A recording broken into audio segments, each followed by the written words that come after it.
வணக்கம் மக்களே, நாம் இன்னைக்கு பார்க்க போகிற செய்தி என்னன்னா, கலைஞர் மகளிர் உரிமை தொகை சிறப்பு முகாம் நடைபெறுதாகன்னு சொல்லிட்டு வாட்ஸ்அப்பில் வந்த செய்தி பற்றி தான் நம்ம இன்னைக்கு விரிவாக பார்க்கலாம்.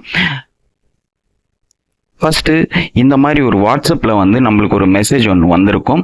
மாவட்ட ஆட்சித்தலைவர் அலுவலகத்தில் சிறப்பு முகாம் மகளிர் உரிமை தொகை ரூபாய் 1000 பெறுவதற்கான மனுக்களை கொடுக்கவும் உடனே அனைவருக்கும் கிடைக்கும் அப்படின்னு சொல்லிட்டு 17/8/2024, 19/8/2024, 20/8/2024 இந்த 3 நாட்களில் உங்களுக்கு சிறப்பு முகாம் நடைபெறும்னு சொல்லிட்டு உங்களுக்கு வாட்ஸ்அப்லேயோ இல்லை ஃபேஸ்புக்லேயோ சோஷியல் மீடியாவில் உங்களுக்கு இந்த நியூஸ் பரவி இருக்குது.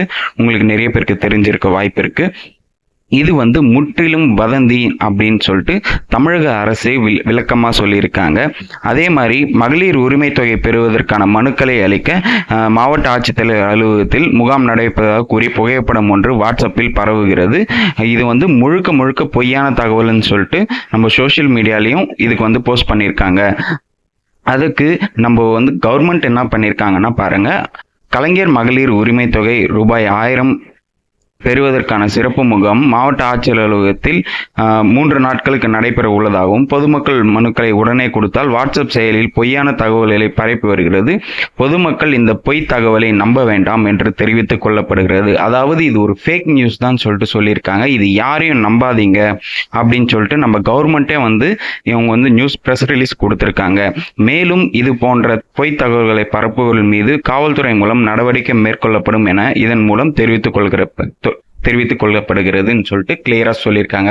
இந்த மாதிரி ஃபேக் நியூஸை ஸ்ப்ரெட் பண்ணா போலீஸ் மூலியமா நம்மளுக்கு ஆக்ஷன் எடுப்பாங்கன்னு சொல்லிட்டு நம்மளுக்கு இவங்க நோட்டீஸ் கொடுத்துருக்காங்க. ஸோ இந்த மாதிரி ஃபேக் நியூஸை தயவு செஞ்சு யாரும் நம்ப வேண்டாம். இப்போ நீங்கள் புதுசாக அப்ளை பண்ணணும் அப்படி இருந்தீங்கன்னா இன்னும் 4 மாதத்தில் கலைஞர் மகளிர் உரிமை தொகை திட்டம் விரிவாக்கம் செய்யப்படுவதாக தமிழக அரசு சொல்லியிருக்காங்க.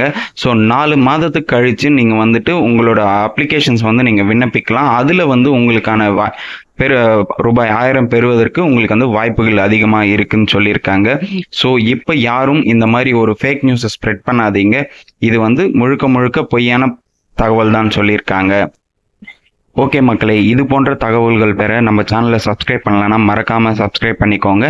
இந்த வீடியோவை நிறைய பேருக்கு ஷேர் பண்ணுங்கள், லைக் பண்ணுங்கள், மறக்காமல் கமெண்ட் பண்ணுங்கள். தேங்க்யூ.